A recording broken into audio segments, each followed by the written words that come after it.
कई बार हम लोग ऐसा प्रश्न करते हैं कि हमने तो इतना पुण्य किया, इतना भजन किया, सब अच्छा करते हैं, दान करते हैं, किसी का कभी बुरा नहीं करते, सब अच्छा ही अच्छा करते हैं, उसके बाद भी हमारे साथ अच्छा क्यों नहीं होता?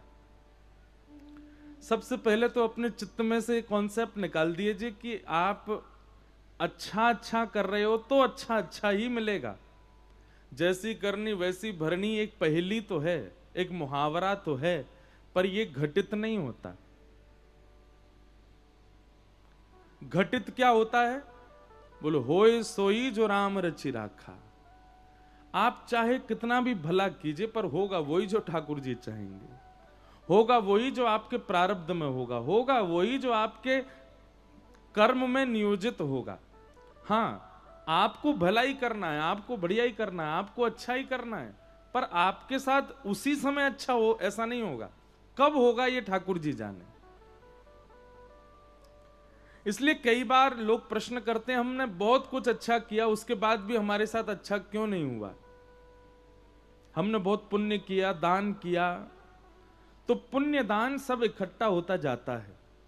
जब हम लोगों के लिए ठाकुर जी विचार करते हैं कि अब इसके लिए जरूरी है कि इसके पुण्यों का फल मिले, तो ठाकुर जी फल देते हैं। अब वो कभी भी दे सकते हैं, इस जन्म में भी मिल सकता है, अगले जन्म में भी मिल सकता है। इसका कोई नियोजन नहीं है कि वो कब मिलेगा। लेकिन ऐसा शास्त्रों ने आज्ञा की है, भागवत जी आज्ञा करती हैं कि हमारे अनेक जन्मों के कर्म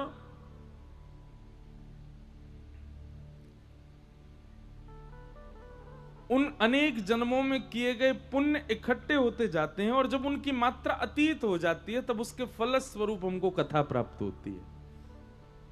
उसके फल के रूप में हमको कथा श्रवण करने को मिलती है। भाग्योदयन बहुजन्म समर्जितेन। आपने अपने पूर्व के ना जाने कितने जन्मों में कितने पुण्य किए होंगे, वो सब इकट्ठे होते गए, एकत्रित होते गए, और उन सब का फल क्या मिला कि आज आप कथा में बैठे हो, आज आप कथा श्रवण कर रहे हो। श्रीमद् भागवत जी इस बात को प्रस्तुत करती।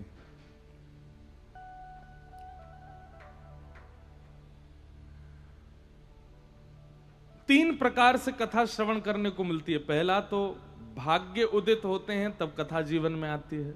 दूसरा,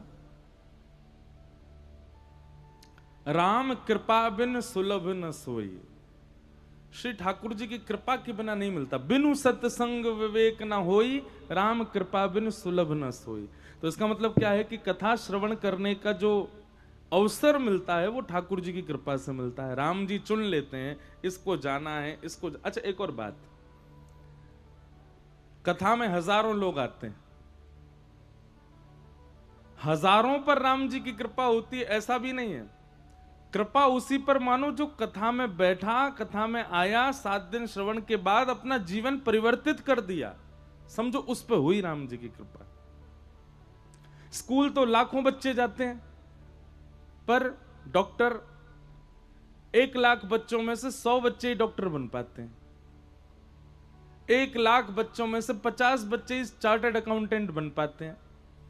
1 लाख बच्चों में से 10 बच्चे ही साइंटिस्ट बन पाते हैं। क्यों? बच्चे तो सब गए थे, फीस तो सबकी दी गई थी, सब एक ही बस में जाते थे, एक ही बुक पढ़ते थे, एक ही क्लास में बैठते थे, एक ही टीचर से पढ़ते थे, तो फिर सब क्यों नहीं बन गए? 2 कारण। पहला तो प्रभु इच्छा, और दूसरा उसकी लगन। इन 2 चीजों से व्यक्ति जीवन में कुछ बन पाता है। कथा में भी ये दोनों चीजें चलती हैं। पहली, प्रभु इच्छा। तो प्रभु इच्छा है, इस बात का प्रमाण है कि आप कथा में बैठे हो, पंडाल में बैठे हो, तो ये प्रभु इच्छा है। प्रभु इच्छा तो है। अब परिवर्तित होने के लिए, अपने जीवन में कुछ सकारात्मकताएं लाने के लिए अब आपकी लगन चाहिए।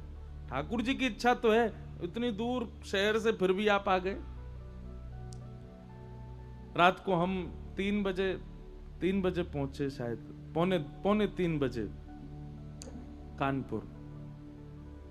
हिसार में कल कथा विश्राम करी 2 बजे, वहां से 5 बजे ट्रेन में बैठे, सुबह 2:30 पौने 3 बजे यहां आए। और यहां आते आते हमको सुबह 3:45 बजे। तो शहर से दूर तो है, जब समीप में कथा होती है तो लोग बाग भागते दौड़ते आ जाते हैं। थोड़ा दूर होता है तो हमको एक और चिंता थोड़ी लगी कि अब कथा भी हमको समय से ही पूरी करनी, क्योंकि आप लोग आएंगे तो इतनी दूर जाना भी तो है सबको।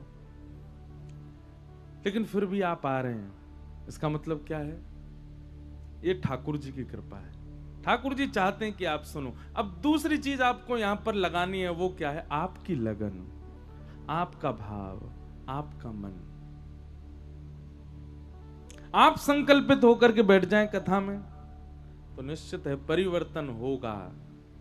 जीवन में परिवर्तन होगा, स्वभाव में परिवर्तन होगा, काम क्रोध लोभ मोह ईर्ष्या द्वेष अभिनिवेश सब में परिवर्तन होगा।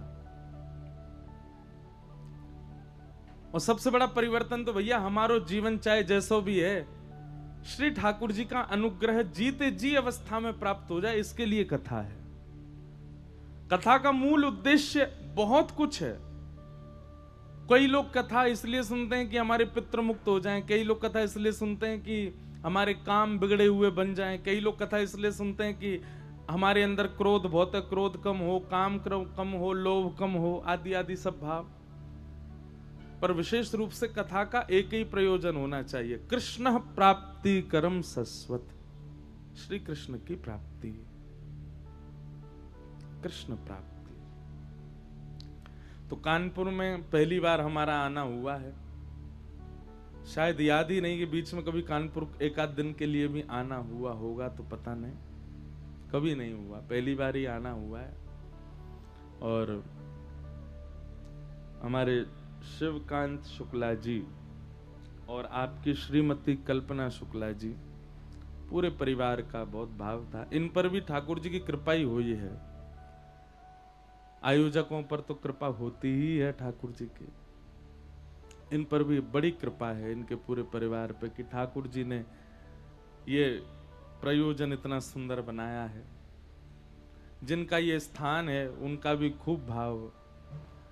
वो भी कल रात्रि मिले हमें, कहाँ बैठे दिख नहीं रहे, अच्छा जे बैठे इनका भी बड़ा रमणीय स्थान है। देखो एक बात आपको बताएं, भक्तमाल जी में एक कथा आती है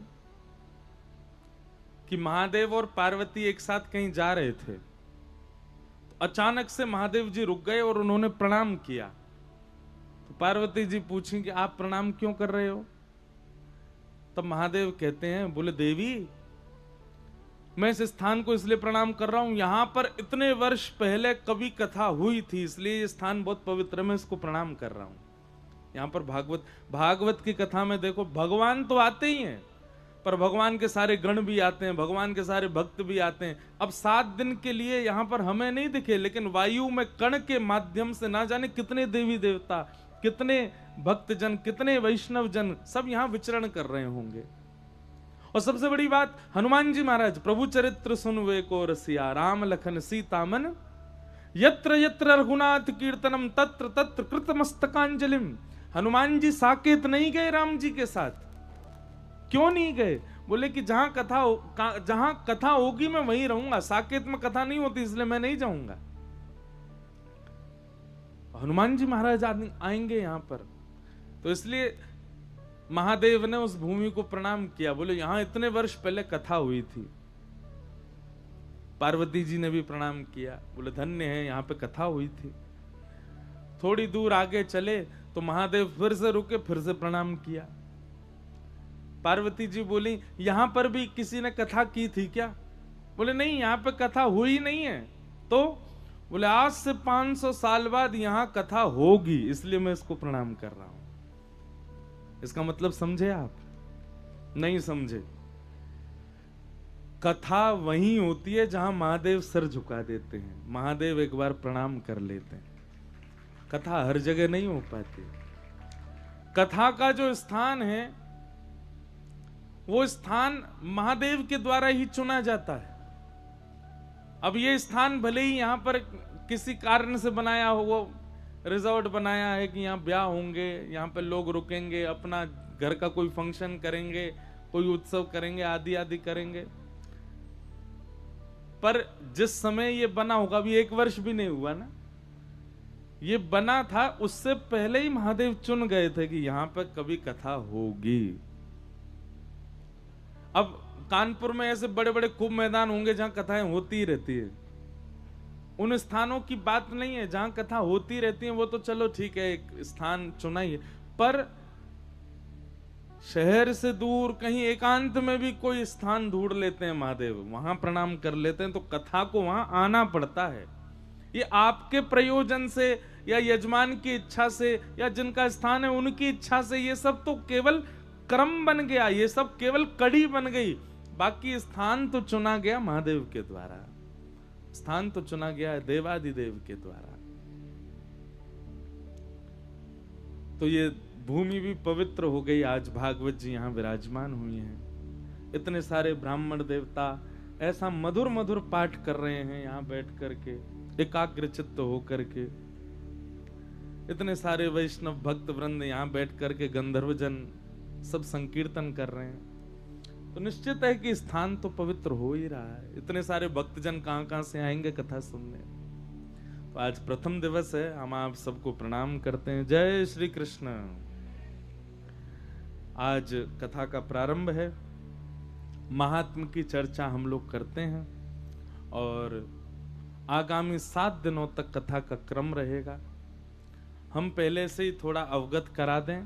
अंतिम दिन की जो कथा रहेगी यानी कि 6 अक्टूबर, वो कथा सुबह होगी, जल्दी होगी, क्योंकि हमको फिर चंडीगढ़ यहाँ से प्रस्थान करना है। तो इसलिए पहले दिन से ही जो लोग 7 दिन का नियम लेकर के बैठ रहे हैं कथा में, वो विश्राम दिवस की कथा का नियम भी ले लें कि अंतिम दिन कथा सुबह जल्दी होगी। समय हम अभी देखेंगे कि यहाँ से जाएंगे कैसे, तो उस हिसाब से आपको बताएंगे कि समय क्या रहेगा कथा का। बोलो वृंदावन बिहारी लाल की जय। दूसरा एक बात और, श्री गिरधर लाल जी भी आते हैं जहां भी कथा होती है, हमारे ठाकुर जी। उनके मिलने का समय 11:30 से 12:30 सुबह के समय रहेगा। अब हमको एक बात मन में लग तो रही है कि पहले आप सुबह आओगे, फिर जाओगे, फिर 4 बजे फिर कथा में आओगे, तो मन में भाव तो आता है कि कैसे करें। तो इसमें फिर एक काम ये कर देते हैं कि 3 बजे से लेकर के 4 बजे तक, वैसे तो समय सुबह का ही रहता है दर्शन का, पर सब लोगों को सुख लगे, सब लोगों को ज्यादा श्रमित ना होना पड़े, इसलिए 3 बजे से दर्शन होंगे। लाल जी के वहीं कक्ष में विराज रहे हैं। पहले आप लोग दर्शन कर लीजिए, दर्शन करके फिर स्थान ग्रहण कीजिए, 4 बजे से कथा सुनो। तो रोज कथा का आपको उससे पहले नहीं आना है, आपको 3 बजे ही आना है। और हमसे भी मिलना है तो भी हम कल तो नहीं मिलेंगे, परसों से हम मिलेंगे। तो परसों से क्या समय रहेगा वो हम कल बता देंगे। तो हम भी ऐसा ही कुछ समय रखेंगे कि आप लोगों को बार बार ना आना पड़े, एक ही बार में सबसे मिलने। कई वैष्णवों का भाव होता है मिलना है, दर्शन करने आदि, प्रश्न करने, जिज्ञासा, तो उनके लिए भी समय हम कल बता देंगे। प्रथम दिन की आज कथा है। 7 दिन का नियम लेकर के बैठिएगा, और नियम कोई और हो ना हो, एक ही होना चाहिए। क्या? कथा हमारे जीवन में आवे और हमारे जितने भी संशय हैं चित्त में, उन समस्त संशयों का नाश हो।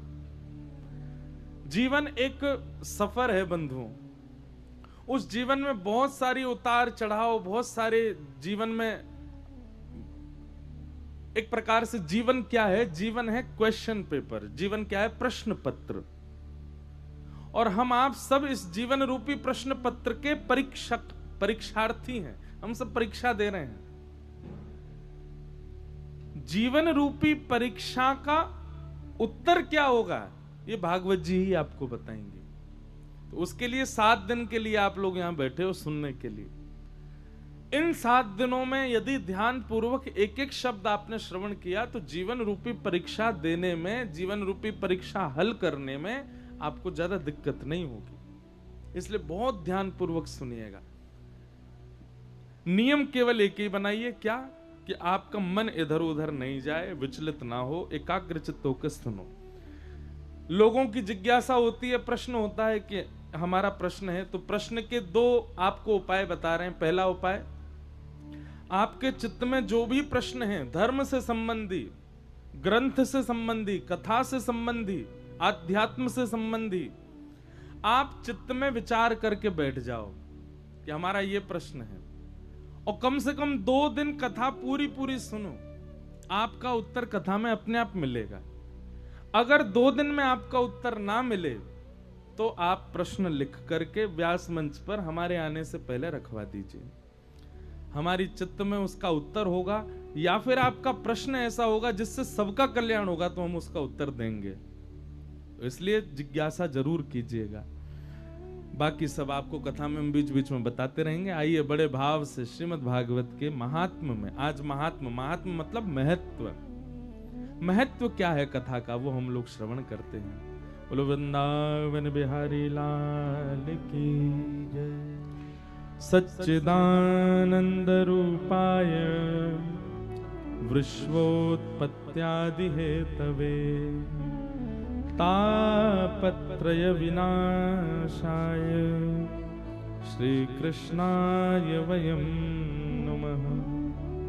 सच्चिदानंद रूपाय विश्वोत्पत्त्यादि हेतवे तापत्रय विनाशाय श्रीकृष्णाय वयं नमः। यं प्रव्रजन्तमनुपेतमपेतकृत्यं द्वैपायनो विनः कातरया जुहाव। पुत्रेति तन्मयतया तर्वोऽभिनेदु तं सर्वभूतहृदयं मुनिमानतोऽस्मि।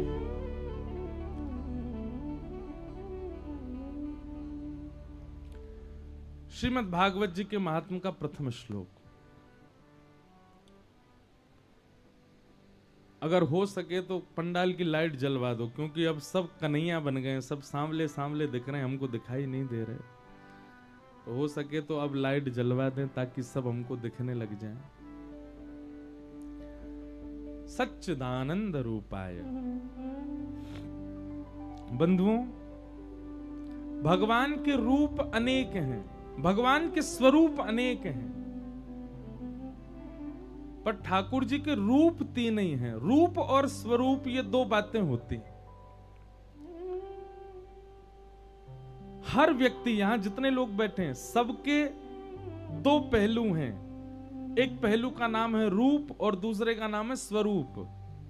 रूप और स्वरूप में अंतर क्या होता है? स्वरूप जो होता है ना, वो बाहर के लोगों के लिए हम लोग धारण करते हैं, और रूप जो होता है वो अपनों के लिए होता है। हम अपनों के सामने अलग होते हैं और बाहर के लोगों के सामने अलग होते हैं। जैसे मैं व्यास मंच पे बैठा हूं, बताइए ये रूप है कि स्वरूप है? क्या है ये स्वरूप है। क्यों? क्योंकि ये ऐसा मैं अपने घर में नहीं रहता, ऐसा मैं अपने माता जी के सामने नहीं होता, ऐसा मैं अपनी बहनों के सामने नहीं होता। हाँ, तिलक लगाता हूं, धोती पहनता हूं, बाहर के श्रृंगार से बात प्रयोजन नहीं है, स्वभाव से प्रयोजन है। स्वभाव सबका बदलता है, अपनों के सामने अलग होता है और परायों के सामने अलग होता है। ऐसे ही ठाकुर जी के स्वरूप बहुत सारे हैं।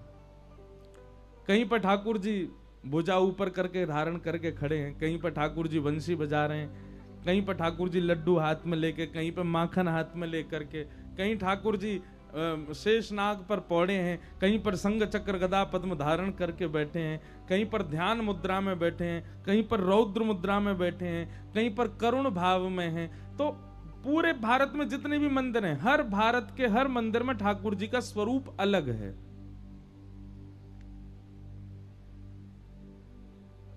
वो किसी एक के प्रयोजन से ठाकुर जी ने धारण किया है। वृंदावन जाते हैं आप लोग, तो वृंदावन में बिहारी जी जो हैं वो किसके ठाकुर जी हैं? स्वामी श्री हरिदास जी महाराज। वो हरिदास जी के हृदय के ठाकुर जी हैं। श्री राधा वल्लभ जी किसके ठाकुर जी हैं? श्री हितरवंश महाप्रभु के ठाकुर जी हैं। श्री राधा रमन जी किसके ठाकुर जी हैं? गोपाल भट्ट गोस्वामी के ठाकुर जी हैं। द्वारिका में आप जाकर के देखोगे, वहां पर श्री द्वारिकाधीश चतुर्भुज रूप में खड़े हैं, वो किसके ठाकुर जी हैं? वो देवकी मैया के ठाकुर जी हैं। बद्रीनाथ में जाकर के देखोगे तो वहां तपस्या में ठाकुर जी बैठे हैं, वहां किसके बोले एक विशाल नाम के राजा हुए, उस राजा के लिए ठाकुर जी तपस्वी रूप में वहां प्रकट हो गए। जिसकी भावना जैसी ठाकुर जी वैसे वैसे प्रकट होते चले गए सब जगह। तो ये ठाकुर जी के स्वरूप हैं जो आप मंदिरों में देखते हो। पर ठाकुर जी का रूप क्या है? रूप मतलब जो अपनों के लिए होता है। वो तीन ही है ठाकुर जी के, सत्य, चित्त और आनंद। ठाकुर जी का श्रृंगार कैसा भी हो, कद काठी कैसी भी हो, मोटे हो, पतले हो, दुबले हो, लेटे हो, खड़े हो, बैठे हो, पर सारे ठाकुरों के तीन ही रूप हैं। अंतरंग भाव से वो तीन ही रूप में हैं। तीन रूप कौन कौन से? सबसे पहला सत्य। लिखते जाइएगा। यदि कोई व्यक्ति बहुत मंदिर नहीं जाता है लेकिन सत्य का आचरण करता है, तो सत्य बोलने वाला व्यक्ति उतना ही पुण्यात्मा माना जाएगा जितना पुण्यात्मा वो व्यक्ति माना जाता है जो मंदिरों में ही जाता रहता है। लेकिन कोई व्यक्ति मंदिर बहुत जाता है लेकिन सत्य नहीं बोलता, उसका पुण्य बढ़ेगा? बात बात पे झूठी बोलता है लेकिन मंदिर सारे जाता है। आपकी तन की उपस्थिति कहां है ये ज्यादा विशेष नहीं होता, आप मन से कैसे हो ये विशेष होता है। आप भले ही कानपुर में रहते हैं लेकिन नित्य अपने नेत्र बंद करके श्री वृंदावन बिहारी लाल जी का स्मरण करते हैं, तो आपका उस दिन का अटेंडेंस वृंदावन में ही माना जाएगा। क्यों? आप मन से वहां उपस्थित हो। तो सत्य का आचरण करने वाला व्यक्ति भी भगवद उपासक माना जाता है। राजा हरिश्चंद्र, उनका नाम लिया जाता है, वो सत्य उपासक थे। राजा हरिश्चंद्र गोस्वामी तुलसीदास जी से कम नहीं है। राजा हरिश्चंद्र भक्तिमती मीराबाई से कम नहीं है। क्यों? क्योंकि वो सत्य का आचरण करते हैं। सत्य भगवान का रूप है। तो सबसे पहला रूप क्या है भगवान का? सत्य। अच्छा, एक और बात, सत्य भी सब जगह बोलना चाहिए यह भी धर्म नहीं है। यह भी सत्संग आपको सिखाएगा कि सत्य कहां बोलना चाहिए, कैसे बोलना चाहिए, कितना बोलना चाहिए।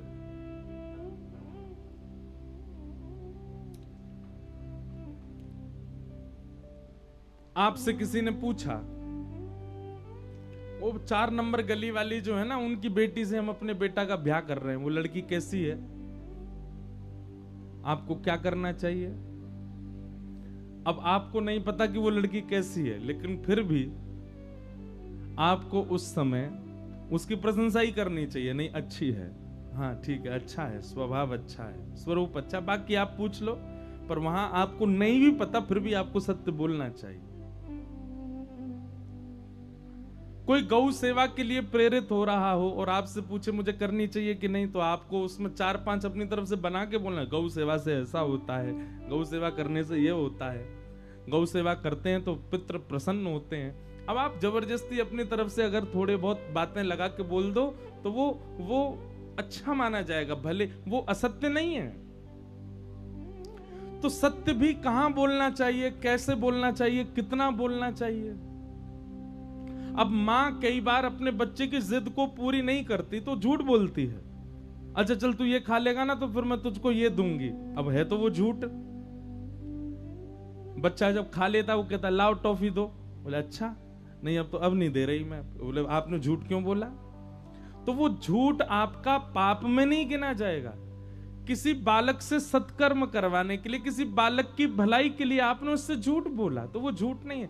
तो ये तो मैंने बहुत सामान्य से उदाहरण दिए हैं। संसार में कई बार ऐसी परिस्थिति बनती है कि आपको वहां पर सूक्ष्म झूठ बोलना पड़ता है, तो वो सूक्ष्म झूठ अपराध नहीं माना जाता।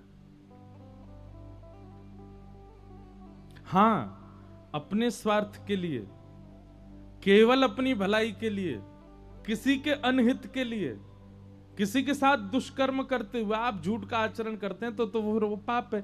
तो ये विवेक सत्संग प्रदान करता है कि कितना सत्य उचित है, कहां सत्य बोलना चाहिए, कहां सत्य का आचरण नहीं करना है, ये सत्संगी व्यक्ति जानता है। लेकिन फिर भी सत्य का उपासक व्यक्ति जो होता है वो भगवान के उपासक के समान ही होता है। जो अपने जीवन में सत्य को आश्रय देता है, सत्य के आश्रय में रहता है, वो किसी भजनानंदी, किसी भक्त से कम नहीं है। अरे लोग नाम जप करते हैं, 108 नाम नित्य बोलते हैं। आप सत्य जप करो, मैं दिन भर सत्य ही बोलूंगा, झूठ बोलना ही नहीं है, तो भी आप उपासक ही माने जाओगे ठाकुर जी के। तो भगवान का पहला रूप क्या है? सत्य।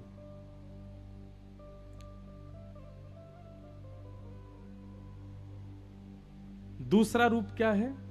चैतन्य। ठाकुर जी चैतन्य है। भगवान को कभी जड़वत मत मानिए। ठाकुर जी धातु में हैं, अष्ट धातु में हैं, मूर्ति में हैं, या किसी काष्ठ में हैं, प्रतिमा में हैं, नहीं। ठाकुर जी चैतन्य है। जिस प्रकार हम चैतन्य हैं, हमारा स्वरूप चैतन्य है, ऐसे ठाकुर जी भी चैतन्य है। वायु में भी वो विद्यमान है, कण में भी वो विद्यमान है, प्रकाश में भी वो विद्यमान है, निशा में भी वो विद्यमान है, सब जगह विद्यमान है। ऐसी चैतन्य भावना ठाकुर जी के प्रति होनी चाहिए। और तीसरा रूप क्या है भगवान का? आनंद। ठाकुर जी कौन है? आनंद। आनंद कब आता है बताओ? कानपुर की प्रसिद्धि क्या है भोजन में? क्या मिलता है कानपुर में बढ़िया? कुछ मिलता है अच्छा है? चाट। कानपुर की चाट प्रसिद्ध है। लड्डू, वाह। तो वो खा के आनंद आता है? नहीं। कितनी भी प्रसिद्ध वस्तु क्यों ना हो, ये हम तो देखो केवल जीव की बात करेंगे, क्योंकि बाकी इंद्रियों की चर्चा मंच से नहीं कर सकते। पर जिस वस्तु के लिए व्यक्ति कहता है कि उसको पाने में हमको सुख मिला, उसको पाने में हमको आनंद आया, उसकी एक लिमिट होती है, उससे ज्यादा आप उसका उपभोग नहीं कर सकते। आप चाट कितने दोना खा लोगे? एक दोना खा लोगे, बहुत ज्यादा भूख होगी 2 खा लोगे, बहुत ही ज्यादा पेट बड़ो होगा मैं मटका सो तो 3 खा लोगे, 4 खा लोगे। लेकिन संसार की किसी भी वस्तु की जब अतीत हो जाती है, वो अति से अधिक आपके पास आ जाता है, तो प्रिय लगने वाली वस्तु से भी घृणा होती है। इसलिए वो उसको आनंद नहीं कह सकते आप। आनंद की परिभाषा सुनिए। जिस वस्तु के अतीत का सेवन करने से, अतीत में उस वस्तु का उपभोग करने से यदि उस वस्तु से आप ऊबने लग जाओ तो वो आनंद नहीं कहलाएगी, वो सुख कहलाता है। लेकिन भगवत संबंधी वस्तु, ठाकुर जी से संबंधी वस्तु, वो कितने भी अतीत में उसका सेवन कर लो फिर भी आपको कम ही लगेगा, उसी को आनंद कहते हैं। श्री वृंदावन का दर्शन कर लो, श्री ठाकुर जी का दर्शन कर लो, कथा सुन लो। अभी तो पहलो दिन आए, आज 7वें दिन आपको यूं लगेगी कहां चले गए 7 दिन, इतनी जल्दी क्यों पूरे हो गए 7 दिन। कहां 3 घंटे की पिक्चर देखने जाते हैं तो कई बार 3 घंटा भी यूं लगे पूरी क्यों नहीं हो रही है। कोई 7 दिन की पिक्चर बना दे तो देखने जाएगा कोई नहीं जाएगा। वो 3 घंटा ही बहुत है भैया, इससे ज्यादा नहीं, क्योंकि वो संसारी भाव है। और यहां कथा आप तो 7 दिन की सुन रहे हैं, हमने तो 1 महीना की कथा भी करी है, 30 दिन तक सुनते रहे तो भी लोग कह रहे हैं बोले अभी अधूरी रह गई, अभी तो भाव भरा ही नहीं। और हमारा जीवन देख लो, हम तो पूरे दिन कथा ही करते रहते हैं। कल हिसार करके आए, आज यहाँ कर रहे हैं, 6 को यहाँ पूरी करेंगे, 7 से चंडीगढ़ में करेंगे, 13 को चंडीगढ़ पूरी करेंगे, 14 से गोवर्धन करेंगे, गोवर्धन में 17 को पूरी करेंगे, 19 से भोपाल में करेंगे। हम तो एक ही दिन खाली नहीं, तो भी लोग, कई लोग रोज कथा सुनते हैं और फिर भी क्या कहते हैं, अब लगता है कि बस सुनते रहें। क्यों? क्योंकि ये आनंद है। क्या है आनंद का मतलब? जिस वस्तु के अति भोग में भी आप ऊबते ना हो, जिस वस्तु के अति सेवन में भी आपकी इच्छा पूरी ना होती हो, वो आनंद। और एक और बात, बहुत ध्यानपूर्वक सुनना, हमारी कथा व्यसनी लोग भी सुनते हैं ना। व्यसनी कहेंगे महाराज जी व्यसन भोगने में भी तो आनंद आता है, व्यसन भोगने में भी तो सुख मिलता है, हैं? रात भर पियो, क्या सुख मिलता है महाराज, ऐसा लगता है कि उड़ रहे हैं आकाश में। फिर तो पत्थरों पर भी लिटा दो तो ऐसा लगता है कि बादल की तकिया पे सो रहे हैं क्या। ऐसे ऐसे व्यसनी भी होते हैं। तो व्यसनी लोग कह सकते हैं कि महाराज जी जैसे आपको कथा में आनंद आता है, लोगों को कथा सुनने में आनंद, हमको व्यसन में भी तो आनंद आ रहा है। अब यहां पर क्या बात लागू होगी? कथा सुनने से आपका नुकसान कुछ नहीं हो रहा, भला ही हो रहा है आप। और सबसे बड़ी बात क्या, कथा आपको क्या बनाती है पता है? कथा आपको सकारात्मक बनाती है। जब आप बहुत कथा सुनेंगे ना, तो आप किसी नकारात्मक व्यक्ति के पास जाएंगे, उसको हील करने लग जाएंगे। वो व्यक्ति आपके पास बैठने में ऐसा सुख का अनुभव करेगा, कुछ मत बोलो, केवल उसके पास बैठ जाओ, उसको ऐसा लगेगा कि मेरे कष्ट हरण कर रहा है क्या, ये मेरे सारे आर्तों को मुझसे ले रहा है क्या। अति आध्यात्मिक व्यक्ति जो होता है, उसका दर्शन मात्र से ये लगने लग जाता है कि हमारा ना जाने कितने कितने कष्ट हमारे खत्म हो गए। और व्यसनी व्यक्ति बगल में बैठ जाए तो यूं लगती है कि राम राम अब कैसे समय कटे, एक एक मिनट यूं लगती है। एक बार हम विदेश जा रहे थे तो हमारे बगल में एक बैठ गया। अब विदेश के जहाज जो होते हैं उनमें पीने को मिलती है, तो विदेशी था, कोई भारत का नहीं था। उसको क्या पता कि महाराज, अब भारतीय लोग हों तो वो तो समझ जाते हैं भैया धोती में बैठे हैं, तिलक लगा रखा है, इनके सामने कुछ गलत मत खाओ पियो। विदेशी को क्या पता, उसने तो महाराज खूब पान करता गया। बहुत पुरानी बात है, तब मैं कथा नहीं करता था, छोटा था। पिताजी के साथ गए थे। अब वो पान करने के बाद में रोवे, मेरे कंधा पे सर रख के, और रोवे से रोवे। और अच्छा इंग्लिश भी नहीं बोल रहा था, फ्रेंच बोल रहा था। अब वो क्या बोले मुझे समझ नहीं आता। मैं उसको बोलूं मैंने इंग्लिश बोले, English no English only French. और फ्रेंच में रो रहा था, उसकी पत्नी छोड़ के चली गई, बच्चे कहीं चले गए होंगे, पूरे रास्ता रोता रहा।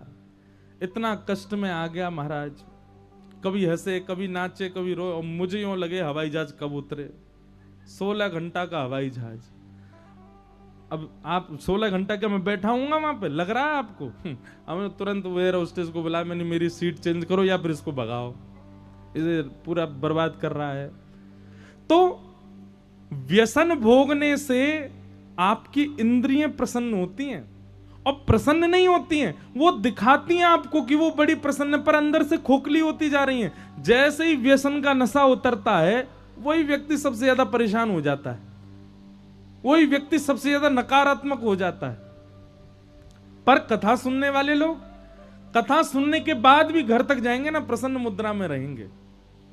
कथा 7 दिन की पूरी हो जाएगी, उसके बाद भी जीवन में भी प्रसन्न रहते हैं। ये कथा का स्वरूप है। इसलिए सांसारिक व्यसन को आप कथा से नहीं जोड़ सकते। वो व्यसन तो चंद घंटों के लिए आपको सुख देता है, पर कथा तो जीवन भर सुख दे देती है, जीवन को प्रसन्न कर देती है।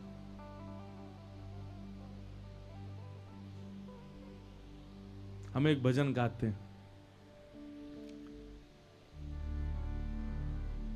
हरि नाम से तेरा काम बनेगा, हरि नाम से तेरा काम बनेगा, हरि नाम लेने वाला, हरि नाम लेने वाला है हरि का है प्यारा, हरि का भजन करो, हरि है हमारा। हरि का भजन करो, हरि है, करो भजन सभी लोग। हरि का भजन करो, हरि है तुम्हारा। हरि का भजन करो, हरि है हमारा। हे हरि नाम लेने वाला, हरि नाम लेने वाला, हरि नाम गाने वाला, हरि नाम गाने वाला, हरि का है प्यारा, हरि का भजन करो, हरि है हमारा। हरि का भजन करो, हरि है हमारा। श्री राधा रमण लाल की। करताल बजा के गाओ।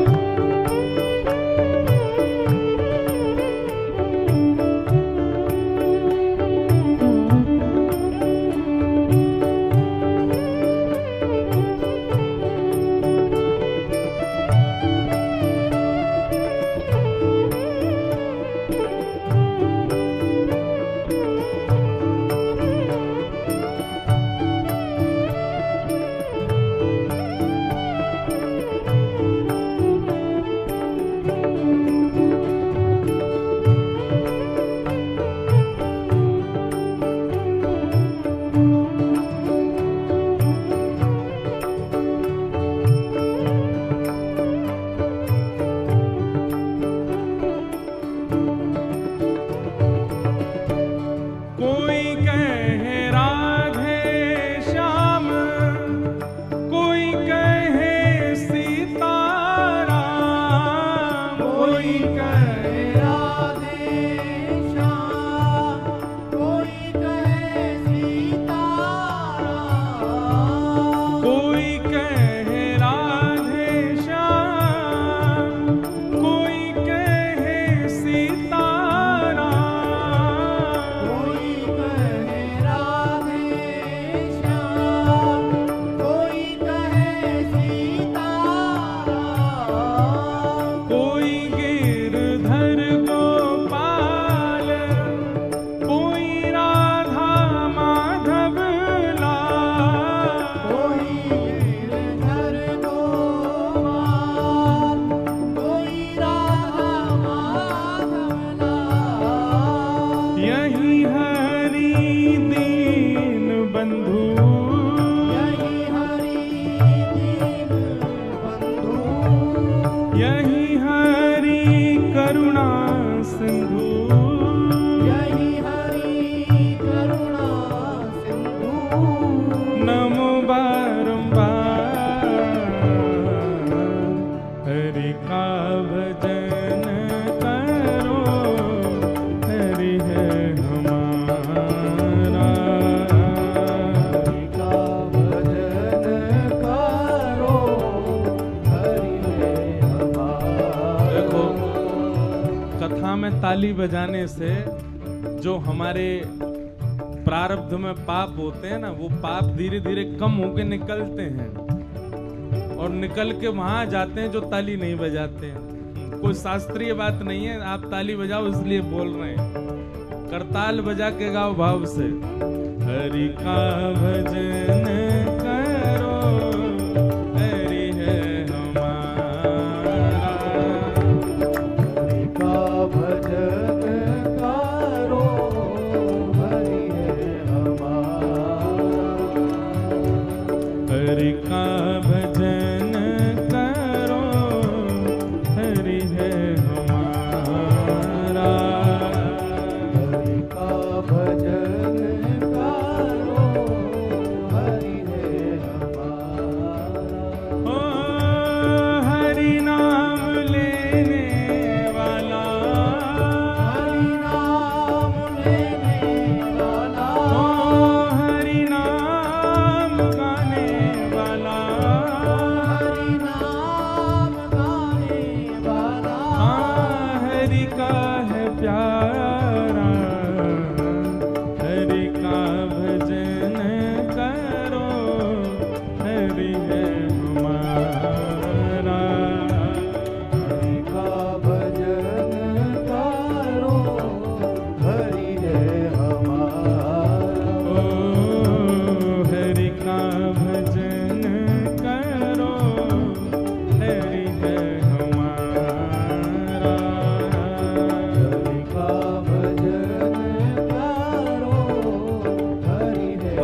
सारा, हरि का भजन करो, हरि है हमारा। हरि का भजन करो, हरि है हमारा। ओ हरि का भजन करो, हरि है हमारा। हरि का भजन करो, हरि है हमारा। हे हरि नाम लेने वाला, हरि नाम लेने वाला, हे हरि नाम गाने वाला, हरि नाम गाने वाला। ओ हरि का है प्यारा, हरि का भजन करो, हरि है हमारा। हरि का भजन करो, हरि है हमारा। गोविंद बोलो हरि गोपाल बोलो, हरि गोपाल बोलो, हे गोविंद बोलो हरि गोपाल बोलो। बोलो हरि गोपाल बोलो। श्री राधा रमण हरि गोविंद बोलो, रमण हरि गोविंद बोलो, श्री राधा रमण हरि गोविंद बोलो, रमण हरि गोविंद बोलो। हरि गोविंद बोलो हरि गोपाल बोलो। बोलो हरि गोपाल बोलो। जय जय गोविंद बोलो हरि गोपाल बोलो, गोविंद बोलो हरि गोपाल बोलो। हरि गोविंद बोलो हरि गोपाल बोलो। हरि गोविंद बोलो हरि गोपाल बोलो। जय जय गोविंद बोलो हरि गोपाल बोलो। गोविंद बोलो हरि गोपाल। हरि का भजन करो, हरि है हमारा। हरि का भजन करो, हरि है हमारा। ओ हरि का भजन करो, हरि है हमारा। हरि का भजन करो, हरि है हमारा। बोलो वृंदावन बिहारी लाल की जय। तो आनंद क्या है? ठाकुर जी के संबंध की चर्चा, ठाकुर जी के संबंध की कथा, ठाकुर जी के संबंध की लीला, ये सब आनंद है। भगवान के तीन रूप हैं, पहला सत्य, दूसरा चैतन्य और तीसरा आनंद। सच्चिदानंद रूपाय और विश्वोत्पत्त्यादि हेतवे। ठाकुर जी के तीन काम है, विश्व की उत्पत्ति करना, पालन करना और संहार करना। तापत्रय विनाशाय, तीन प्रकार के तापों का जो विनाश करते हैं। हमारे जीवन में तीन ही प्रकार से कष्ट आते हैं, आदि दैविक, आदि भौतिक और आध्यात्मिक। इन तीनों प्रकारों के कष्ट का जो नाश करते हैं, ऐसे श्री कृष्ण को हम बारंबार प्रणाम करते हैं, भगवान को हम वंदन करते हैं। आगे अब महात्म्य यहां से प्रारंभ होता है कि चिंता मणिर्लोक सुखम सुरुद्रुः स्वर्ग संपदम प्रयच्छति गुरु प्रीतो वैकुंठम योग्य दुर्लभम। बहुत ध्यान पूर्वक सुनो। एक मणि होती है, उसका नाम है चिंतामणि। उस मणि को हाथ में लेकर के आप जो चिंतन करोगे वो आपको मिल जाएगा, जो सोचोगे वो आपका हो जाएगा। सुरुद्रुः स्वर्ग संपदम, स्वर्ग में एक वृक्ष है जिसका नाम है कल्प वृक्ष। उस वृक्ष के नीचे बैठ करके जो चाहोगे वो आपको मिल जाएगा। चिंतामणि हाथ में लेकर के जो सोचोगे वो मिलेगा। कल्प वृक्ष के नीचे बैठ करके जो सोचोगे वो मिलेगा। पर श्रीमद् भागवत जी का महात्म कहता है प्रयच्छति गुरु प्रीतो, यदि गुरु प्रसन्न हो जाएं तो जो चिंतामणि नहीं दे पाई है, जो स्वर्ग का कल्प वृक्ष नहीं दे पा रहा है, जो बड़े बड़े योगी बड़े बड़े तपस्वी नहीं दे पाएंगे, गुरु की प्रसन्नता वो प्रदान कर देगी। प्रयच्छति गुरु प्रीतो वैकुंठम योग दुर्लभम। जिनके गुरु हैं जीवन में, अच्छा गुरु की प्रसन्नता क्या है? गुरु की प्रसन्नता, भक्त की निष्ठा ही गुरु की प्रसन्नता है। गुरु की आज्ञा का पालन सही तरीके से शिष्य करे, वही गुरु की प्रसन्नता है। और जिनके जीवन में गुरु नहीं है, उनके गुरु कौन है? पिता गुरुस्तम जगताम अधीशो। पिता ही, अब यहां वैसे इंद्र कह रहे हैं कि आप ही मेरे पिता हो, आप ही गुरु, पर पिता ही प्रथम गुरु होता है, मां ही प्रथम गुरु होती है। ये माता पिता ही प्रथम गुरु हैं। कहने का अभिप्राय समझ रहे हैं? जितने बच्चे बैठे हैं यहां पर ध्यान से सुनो। माता पिता की प्रसन्नता सबसे बड़ी तपस्या है। यदि बालक उनको प्रसन्न करके रखता है तो नाथ और देव उससे सदा ही प्रसन्न रहते हैं। और कोई बालक यदि मातृपितृ प्रसन्नता पर ध्यान नहीं देता और देवों के पीछे लगा है और देवताओं को प्रसन्न करने में लगा है, कोई उपचार, कोई लाभ नहीं मिलेगा उसको। वो बात अलग है कि मीराबाई जैसी स्थिति हो जाए।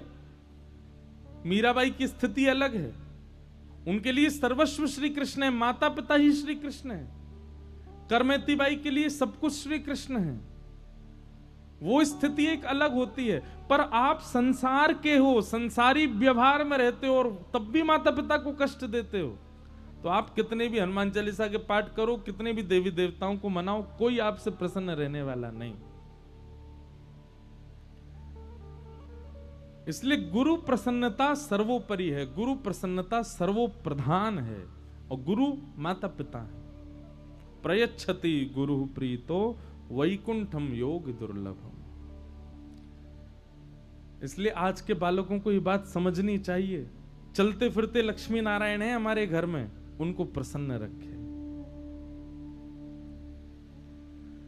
88,000 सौनकादि ऋषियों ने ये बात सूत जी महाराज से कही। अब प्रसंग सुनो क्या है।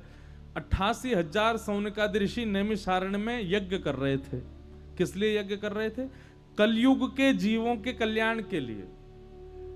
लेकिन यज्ञ करते करते उनको यह अनुभव हुआ कि यज्ञ से जीव कल्याण होने वाला नहीं है। तब उसी सभा में सूत जी का आगमन हुआ और सूत जी से 88,000 सौनकादि ऋषियों ने प्रश्न किया, भगवान मानव कल्याण कैसे होगा? कलयुग के जीव का कल्याण कैसे होगा? अब हम आपसे एक प्रश्न करें। यहां पर इतने सारे लोग बैठे हैं, कई लोगों की आयु मुझसे दुगनी है। बताओ कल्याण किसे कहते हैं? मानव कल्याण किसको कहते हैं? कभी इस बात पर चिंतन किया कि मानव कल्याण का मतलब क्या होता है? अभी यहां पर अगर माइक लगा के आप सबसे कहा जाए कि करके आओ, बताओ मानव कल्याण क्या है, तो आप सबका अधिकतर एक ही उत्तर होगा, भगवत प्राप्ति, भगवान की प्राप्ति मानव कल्याण है। बोलेंगे सब लेकिन करेगा कोई नहीं। बाहर जाते सबके लिए कल्याण का मार्ग क्या है? बहुत धन कमाना। सबके लिए कल्याण का मार्ग क्या? कानपुर में बहुत बड़ा घर बनाना है। अरे उसको दिखाना है मुझको, ऐसा घर नहीं बनाया तो फिर मैंने क्या किया? कल्याण का मार्ग क्या है? बेटा का बहुत अच्छा ब्याह करना, बेटी का ऐसा ब्याह करना कि 4 लोग कहें हाँ भाई कुछ किया था। मंच पर आकर के आध्यात्मिक स्थिति में सब बोलते हैं कि भगवत प्राप्ति कल्याण है, पर करता कोई नहीं। कल्याण का मार्ग सबके लिए बड़ी गाड़ी खरीदना, बड़े घर लेना, खूब नाम शोहरत कमाना, खूब धन कमाना, ऐश्वर्यवान होना, संपत्तिवान होना, सुखी रहना, इसको लोग कल्याण समझते हैं। याद रखिएगा, सुखी रहना, ऐश्वर्यवान होना, धन कमाना, बहुत संपत्ति होना, ऊंचे ऊंचे घर होना, ये सब कुछ रावण के पास था, सब कुछ था। सीता जी के हरण से पहले का रावण का जीवन देखो आप। रावण के पास हर वो वस्तु थी आज का मानव जो अपने जीवन में चाहता है, पर शरीरम स्वरूपम तथा वा कलत्वम रथश्चारुरुचिरम धनम मेरुतुल्यम मनश्रेण लग्नम कृष्ण चरणारविंदम ततः किम ततः किम ततः किम ततः किम। शास्त्र का श्लोक है। सुंदर शरीर है आपका, सुंदर स्वरूप है, पत्नी भी बहुत सुयोग मिल गई, बहुत अच्छा घर बन गया, बहुत अच्छी संपत्ति, सब कुछ है आपके पास, पर मनश्रेण लग्नम कृष्ण चरणारविंदम, सब कुछ हो गया पर मन नहीं लगा ठाकुर जी के चरणों में। तो आपके पास आई हुई वस्तु कुछ क्षण के लिए, कुछ घंटों के लिए, कुछ साल के लिए आपको सुखी दिखेगी, कुछ साल बाद वो फीकी लगने लग जाएगी, उसका रूप रंग सब बर्बाद होता चला जाएगा। पर आपके पास गाड़ी है, पत्नी है, घर है, स्वरूप है, बलवान हो, सब कुछ है, ऐश्वर्य है, पर सब ठाकुर जी से संबंधी है। अंतिम श्वास तक सब सुंदर रहेगा, अंतिम श्वास तक सब मधुर लगेगा। धन कमाना बुरी बात नहीं है, घर बनाना बुरी बात नहीं है, बड़ी गाड़ी खरीदना बुरी बात नहीं, अच्छा ब्याह करना बुरी बात नहीं, ऐश्वर्यवान होना, संपत्तिवान होना, खूब यश कीर्ति होना, ये कोई बुरा नहीं है, पर भगवत संबंधी होना सब कुछ ये करना है।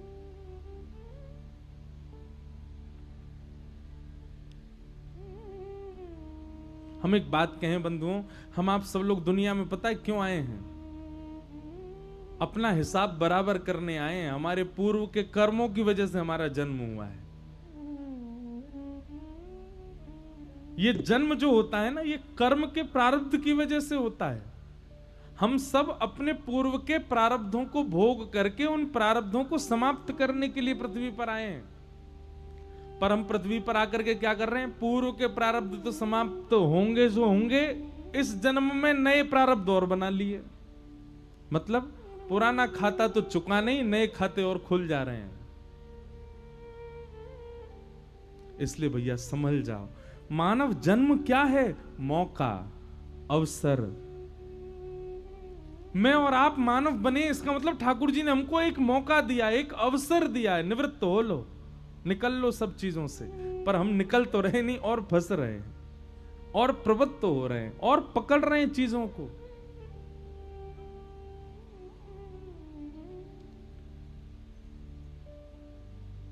आज के बाद कोई यदि पूछे कि मानव कल्याण क्या है, तो उसको यही बताना, संसार में रहते हुए भोग विलास सब कुछ प्रस्तुत होते हुए भी किसी में भी मन आसक्त ना होते हुए निवृत्त रहना।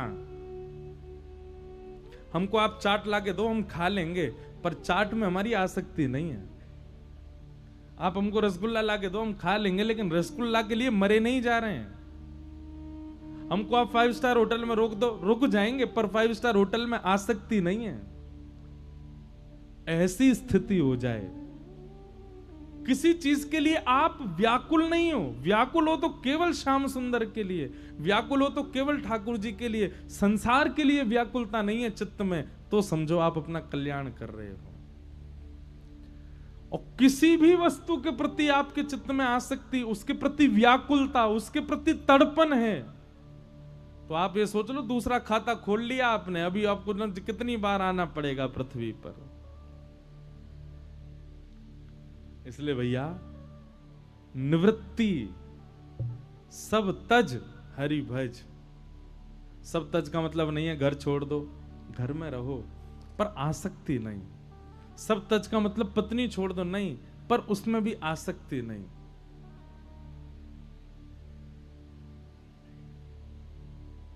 बिन गोपाल को नहीं अपनो,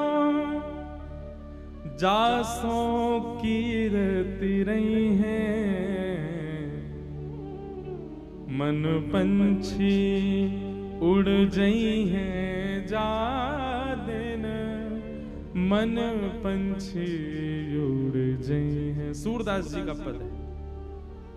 ता दिन तेरे तन तरुवर के, सबही पात झड़ जई हैं, मन पंछी उड़ जई हैं, जा दिन मन पंछी उड़ जई हैं। सूरदास जी कहते हैं संसार में आसक्ति करके क्या फायदा।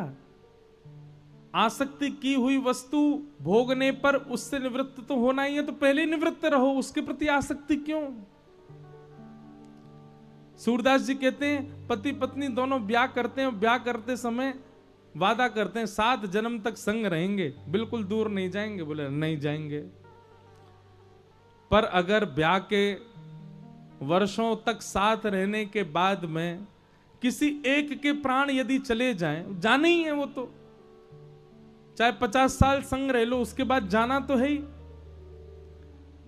किसी भी एक के यदि प्राण चले गए तो जिसके प्राण गए हैं, जा प्रियतम सो प्रीति घनेरी, सो देख डर जई हैं। सूरदास जी कहते हैं, सूरदास जी क्या कह रहे हैं, मान लो पति पत्नी ने ब्याह किया, 7 जन्म तक संग रहेंगे, 50 साल दोनों ब्याह के बाद साथ रहे, उसके बाद वृद्धावस्था में कोई एक चला गया, मानो पत्नी चली गई, पति बहुत रोया, अरे तो मेरे संगनी चली गई मुझे छोड़ के। पति का रुदन देख करके पत्नी के मन में आया, मेरा पति बहुत याद कर रहा है, हे यमराज जी मुझको वापस भेज दो। तो यमराज जी कह रहे हैं मैं तुझे वापस भेजूंगा नहीं, पर हाँ इतना तू कह रही है तो चल थोड़ी देर के लिए तुझको भेज देता हूं, अगर तेरा पति तुझे स्वीकार कर ले तो फिर हम आगे सोचेंगे, नहीं तो वापस आ जाना। और मेरा पति स्वीकार करेगा, 7 जन्म संग रहने के लिए बोला उसने। तो यमराज जी ने मृत्यु के बाद पत्नी को 1 मिनट के लिए, 1-1.5 मिनट के लिए भेज दिया, जाओ। अर्धरात्रि का समय, पति सो रहा था, रोज रोता है मेरी पत्नी कहां चली गई। तभी रात्रि में प्यास लगी, आंख खुली,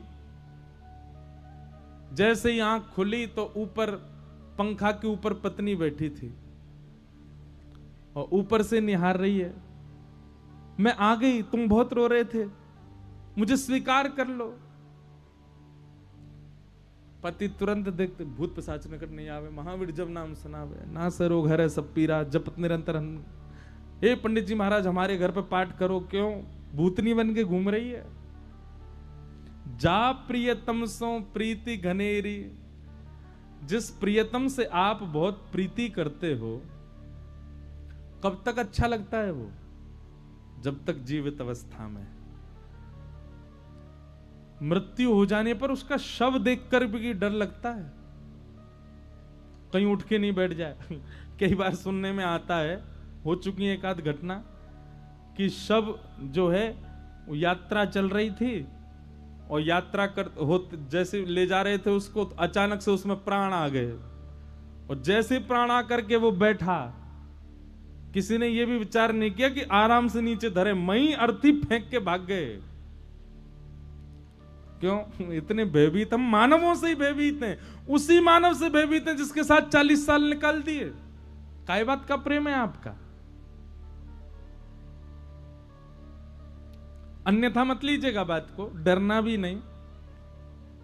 कोई परिवार का ऐसा सदस्य जो अभी नहीं है, बाहर निकल के जाओ, अंधेरे में दिख जाए तो रुकोगे, भाग जाओगे आप? क्यों? प्रीति थी तो उसके हर रूप से प्रेम करो ना, चाहे वो भूत के रूप में क्यों ना हो। नहीं हो सकता। हम लोग भी बड़े स्वार्थी हैं। तू जीवित है, तू इंसान है, तू चल फिर रहा है तो तुझसे प्रेम है, नहीं तो तुझसे प्रेम नहीं। ये प्रेम कैसा? प्रेम तो हर स्थिति में समान रहता है, हर अवस्था में एक जैसा रहता है। और ऐसा प्रेम केवल एक से ही हो सकता है, ठाकुर जी से। ठाकुर जी आपको हर स्थिति में चलते फिरते जाओ और अंधेरे में ठाकुर जी दिख जाएं, भयभीत हो गए, आनंद आ जाएगा। रात में कभी सो के उठो तो आपको अपने कक्ष में चंदन की सुगंधी आ रही हो, त्रिभंग लली श्याम सुंदर खड़े हों, भयभीत हो गए? नहीं हो सकते। जिसकी हर अवस्था आपके प्रेम को वर्धमान करती है, प्रेम उस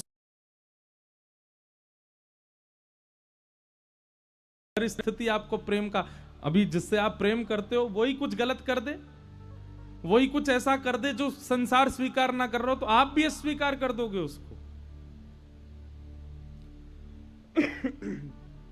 पर ठाकुर जी नहीं, ठाकुर जी सदा प्रिय रहते हैं। तो कल्याण का मार्ग क्या है? यह बोध हो जाना कि संसार में हर वस्तु जब तक जीवित है तब तक उपयोग में लेनी है, इसके प्रति आसक्त नहीं रहना है। यह बोध हो जाना ही हमारा कल्याण है, इसी से ही कल्याण हो जाना है। लेकिन ये कल्याण का मार्ग हृदय में स्थापित कैसे होगा? ये प्रश्न सौनकादि ऋषियों ने सूत जी से किया। तब सूत जी उत्तर देते हुए कहते हैं, श्रीमद् भागवतम शास्त्रम कलौ कीरेण भाषितम।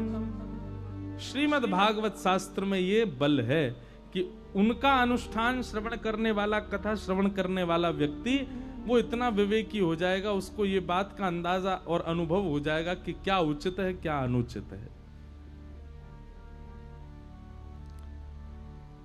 तब सौनकादि ऋषियों ने प्रश्न किया, बोले भागवत की कथा किसने किसको सुनाई, इनका प्रारंभ कैसे हुआ, कृपा करके इनके बारे में थोड़ा इनका महात्म्य बताओ। तब सूत जी महाराज ने महात्म्य बताते हुए कहा, एक बार की बात है, नारद जी महाराज बद्रीनाथ गए और बद्रीनाथ में जाकर के उन्होंने सनत कुमारों को पृथ्वी पर हो रहे दुष्कर्म के बारे में बताया। बहुत ध्यान से सुनना। और नारद जी महाराज बोले, मैंने सब जगह पाप देखा लेकिन वृंदावन जाकर के मैंने आश्चर्य देखा। क्या? कि एक युवती बैठी है यमुना जी के तट पर, एक परम युवती, परम सुंदर युवा अवस्था की कन्या, और उसकी गोद में दो वृद्ध लेटे हैं, सफेद दाढ़ी वाले बूढ़े बूढ़े व्यक्ति, और दोनों के सिर को सहलाती हुई वो जोर जोर से रो रही है। ये आश्चर्यचकित दृश्य देख करके मैंने पूछा, देवी तुम कौन हो और तुम रो क्यों रही हो, तुम्हारी गोद में ये दो वृद्ध कौन है? तब उसने मुझे बताया, अहम भक्ति ऋतिख्याता इमो में तनयो मतौ ज्ञान वैराग्य नामानो काल योगेन जर्जरो। मैं भक्ति हूं और ये दोनों मेरे पुत्र हैं, ज्ञान और वैराग्य। मुझे सब चाहते हैं इसलिए मैं युवा हूं, पर मेरे पुत्रों को कोई नहीं चाहता, इसलिए दोनों वृद्ध हैं। नारद जी महाराज ने प्रणाम किया, भक्ति महारानी को देखा, बोले कि देवी तुम चिंतित मत हो, मैं कोई उपचार, बोले उपचार कीजिए नहीं तो मैं विदेशम गम्यते मया। भक्ति ने कह दिया मैं विदेश चली जाऊंगी, मेरे पुत्र प्रसन्न नहीं है, मैं प्रसन्न कैसे रह सकती हूं? बंधु एक बात ध्यान से सुनना, भक्ति सबके चित्त में होती है, पर हम उस भक्ति से प्रसन्न क्यों नहीं रहते? भक्ति से हमको प्रसन्नता क्यों नहीं रहती? क्योंकि हमारी भक्ति के दो पुत्र ज्ञान और वैराग्य हमारे चित्त में नहीं है, इसलिए। और जहां पुत्र प्रसन्न नहीं, वहां मां कैसे प्रसन्न रहे? भक्ति के दो पुत्र हैं, ज्ञान और वैराग्य। ज्ञान और वैराग्य की परिभाषा क्या है, मैं हर कथा में बताता हूं। ज्ञान का मतलब बहुत पता होना, बहुत जानकारी होना मतलब ज्ञान नहीं होता। ज्ञान का मतलब विवेकी होना, सही और गलत की पहचान होना, उसको ज्ञान कहते हैं। और वैराग्य किसको कहते हैं? वैराग्य मतलब सब छोड़ देना वैराग्य नहीं होता, सबके बीच रहते हुए भी सब में आसक्ति ना होना, इसको वैराग्य कहते हैं। ये दोनों ही हमारे चित्त में नहीं है, ज्ञान भी नहीं है, वैराग्य भी नहीं है, इसलिए भक्ति तो है पर प्रसन्न नहीं है। आप साधुओं को देखो, संतों देखो, महात्माओं को देखो, और या फिर कई गृहस्थियों को भी देखो, वो भक्ति उनके अंदर होती है पर उसके बाद भी वो प्रसन्न रहते हैं। क्यों? क्योंकि उनके भीतर विवेक भी है, ज्ञान है और वैराग्य भी है। इसलिए याद रहे, भक्ति नहीं कमानी है, भक्ति तो हमारे चित्त में आ ही जाती है। कमाना क्या है? ज्ञान और वैराग्य। और ज्ञान का मतलब बहुत पोथियां पढ़ना नहीं होता, ज्ञान का मतलब विवेकी होना। ज्ञानी व्यक्ति की एक विवेक बुद्धि प्रकट हो जाती है, कहां जाना उचित, कहां जाना अनुचित, क्या खाना उचित, क्या खाना अनुचित। अब पढ़ा लिखा तो बहुत है, जानकारी तो बहुत है, पर खा रहा है क्या? मुर्गा किनार मरोड़ के खा रहा है। काय बात का ज्ञानी? एक जीव हिंसा कर रहा है, एक जीव को खा गया।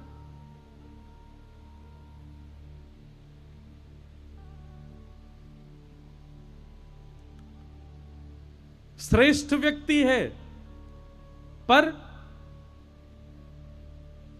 एक छोटी सी वस्तु ना मिलने पर रो रहा है।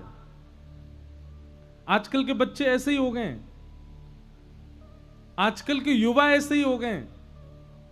उनके मन को जो चाहिए वैसी स्थिति ना मिले, उसी बात से सुसाइड तक कर लेते हैं, डिप्रेशन में चले जाते हैं, एंजाइटी हो जाती है। क्यों? क्योंकि वैराग्य नहीं है चित्त में। वैराग्य यदि चित्त में आ जाएगा, आप कभी आत्महत्या जैसी स्थिति में नहीं जा सकते। ये अज्ञानता है, ये वैराग्यता की कमी है, ये विवेक की कमी है। तभी बच्चे इस प्रकार डिप्रेशन के, एंजाइटी, दवाइयां खा रहे हैं। हमसे सबसे ज्यादा युवा बालक ही मिलते हैं, उनकी स्थिति देखो कैसी रहती है, हताश, उदास, परेशान, नशे पत्ते में पड़े हुए हैं।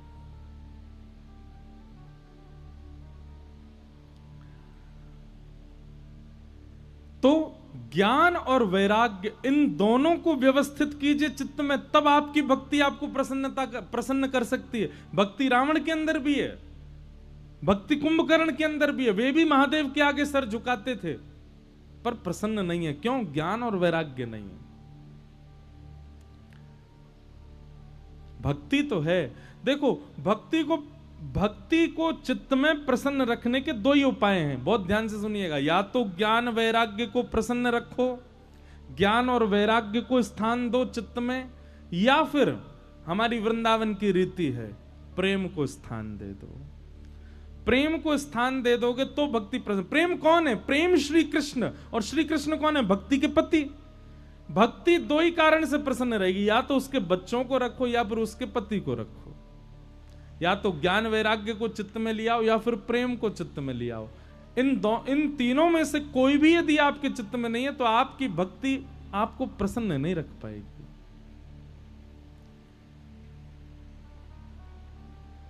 भक्ति महारानी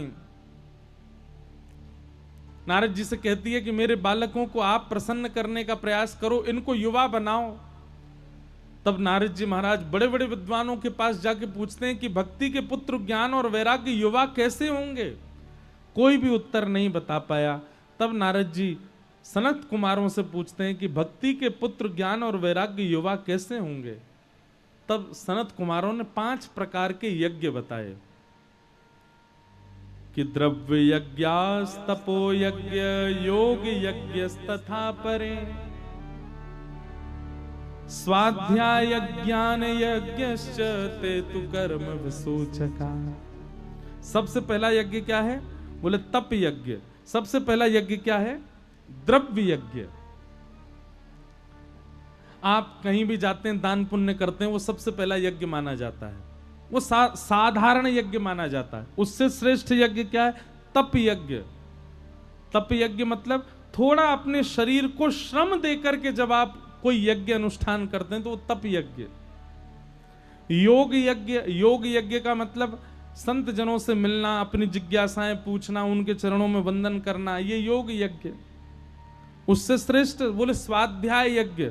कथा सुनना और कथा सुनकर के उसका स्वाध्याय करना, निरुध्यासन करना। और सबसे श्रेष्ठ यज्ञ क्या है?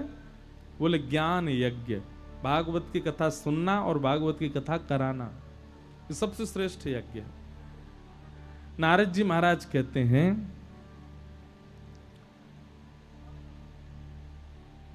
सूत जी कहते हैं, सनत कुमार कहते हैं कि सबसे बड़ा यज्ञ है भागवत की कथा।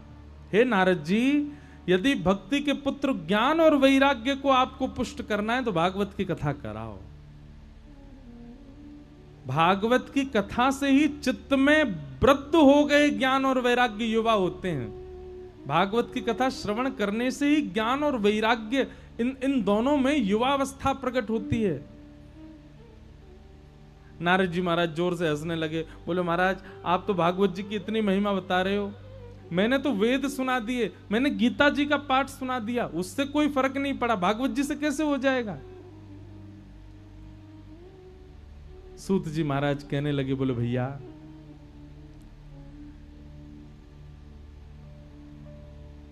वेद वृक्ष हैं और भागवत जी फल है। वृक्ष से कभी पेट नहीं भरता, वृक्ष से कभी क्षुधा निवृत्ति नहीं होती। क्षुधा निवृत्ति तो फल से ही होती है। रस का संचार तो फल से ही होता है। भूख तो फल ही मिटाता है, वृक्ष थोड़ी मिटाएगा। आपको भूख लगे, जाओ आम का पेड़ खा लो। क्यों? आम में रस कहां से आता है? पेड़ से ही तो आता है। आम का जन्म कहां से होता है? पेड़ से ही तो होता है। आम में सारे गुण वृक्ष से आए हैं, लेकिन फिर भी वृक्ष नहीं खाया जाता। वही बात यहां पर समझाते हुए कहते हैं, बोले वेदों से भागवत प्रकट हुई है। वेद वृक्ष हैं, जो काम भागवत जी कर देंगी, क्योंकि भागवत फल है, वो वृक्ष नहीं कर पाएगा। इसलिए भूख लगने पर आपको वृक्ष के पास तो जाना होता है, पर वृक्ष से मांगना तो फल ही पड़ता है ना। भागवत वेदों का फल है भागवत, इसलिए भागवत जी कराओ। भागवत कराते ही ज्ञान और वैराग्य दोनों पुष्ट हो जाएंगे।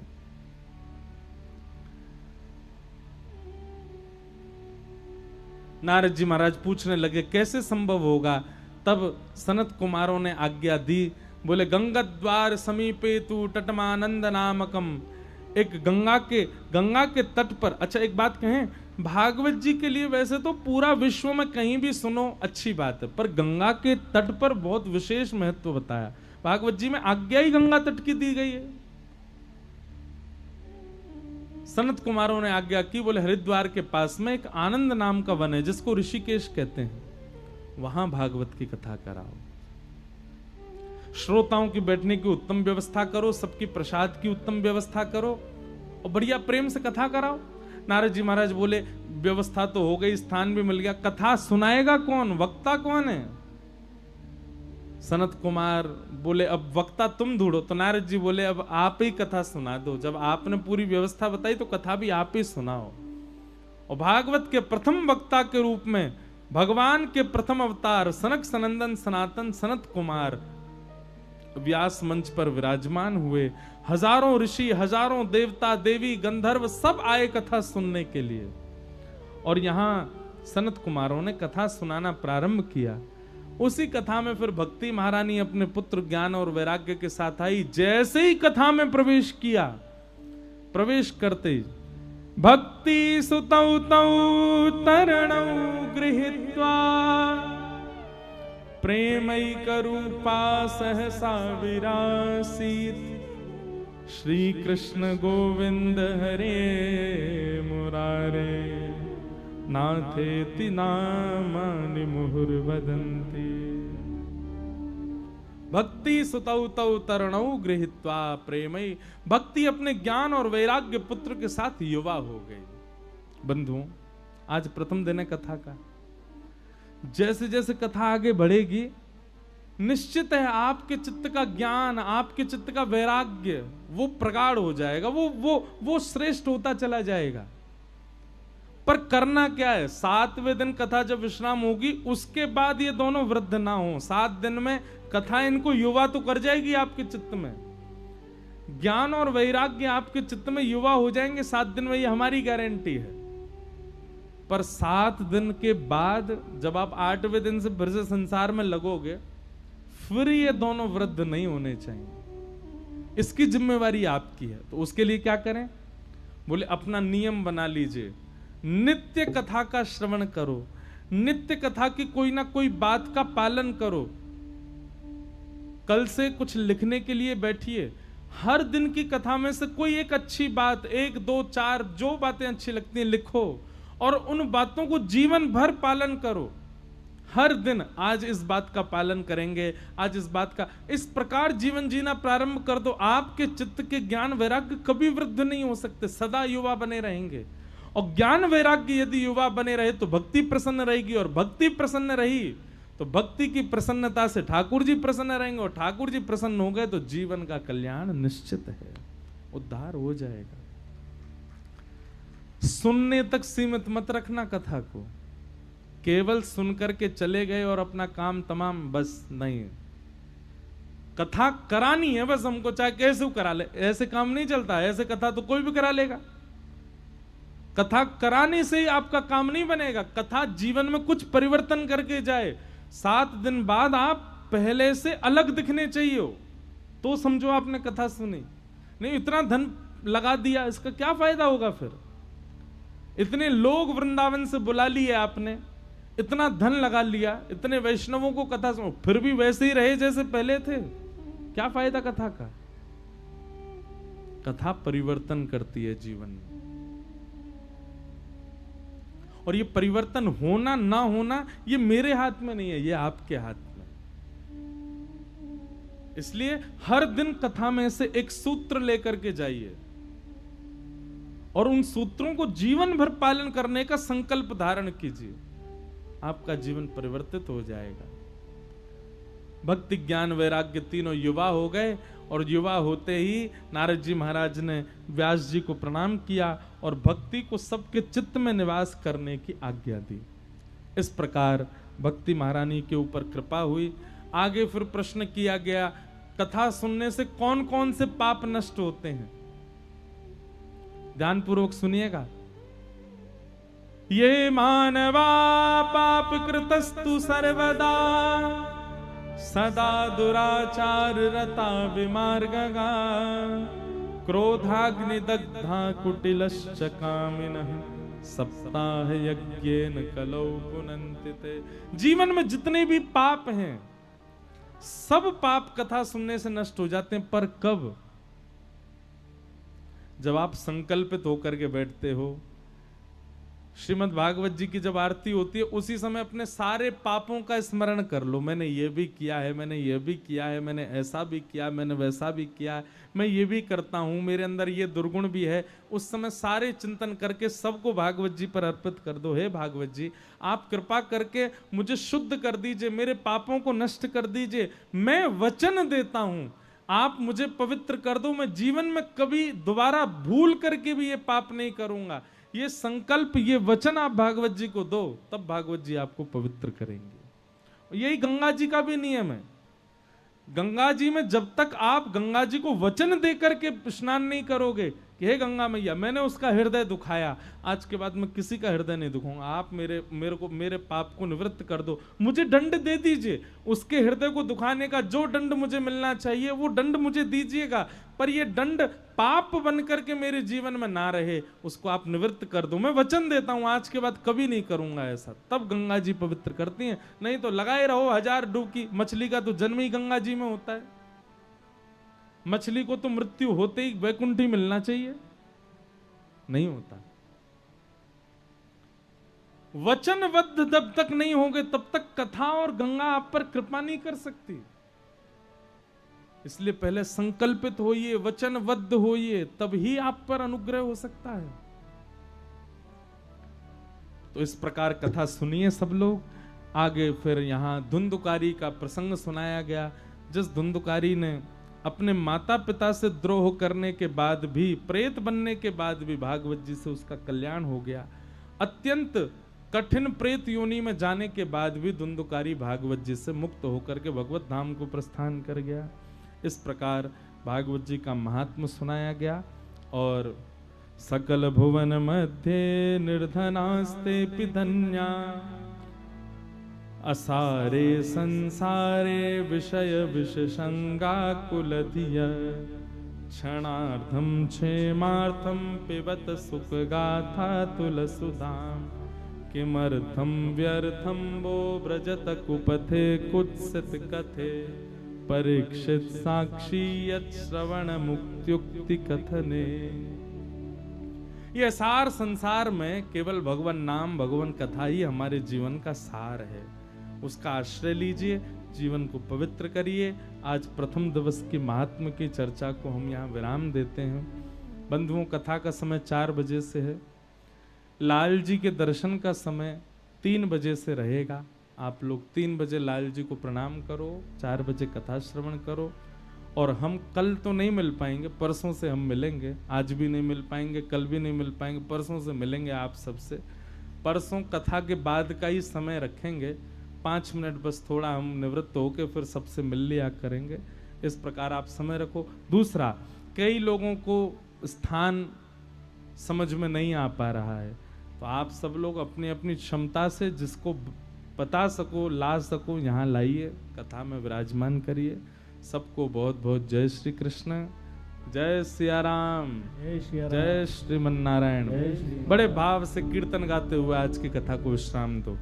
हे भजो गोविंद दामो गिरधारी, भजो मुकुंद माधव मुरारी, भजो मुकुंद माधव गिरधारी, भजो मुकुंद माधव गिरधारी, हे भजो मुकुंद माधव गिरधारी, भजो मुकुंद माधव गिरधारी।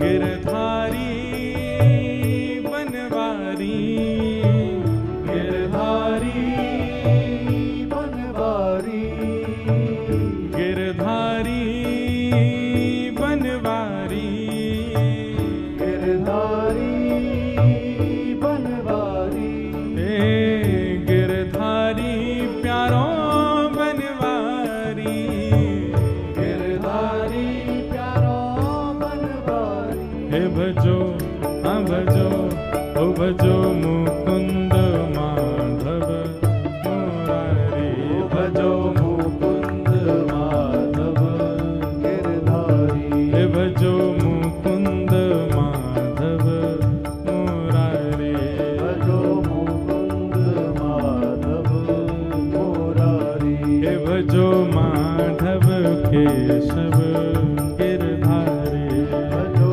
माधव केशव गिरधारी, हे भजो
अपने स्थान पर खड़े होकर के भागवत जी की मंगलमय आरती का गान करो।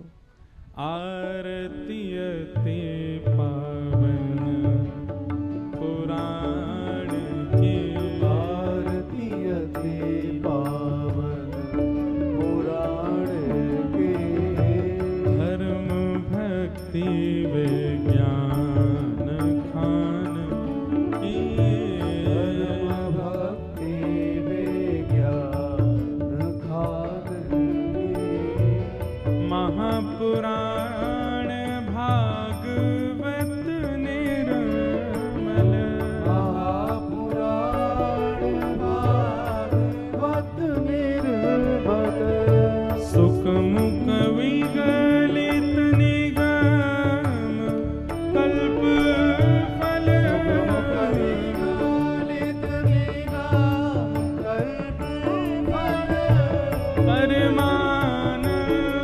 सुधारस में कल, लीलारति रस रस निधान के, आरती अति पावन पुराण के, विषय विलास विमोह विनाशिनी, विषय विलास विमोह विनाशिनी, विमल विराग विवेक विकासिनी, राग विवेक विकासिनी, भगवत तत्व रहस्य प्रकाशिनी, परम ज्योति परमात्म ज्ञान की, आरती अति पावन पुराण के, परमहंस मुनि मन उल्लासिनी, परमहंस मुनि मन उल्लासिनी, रसिक हृदय रस रास विलासिनी,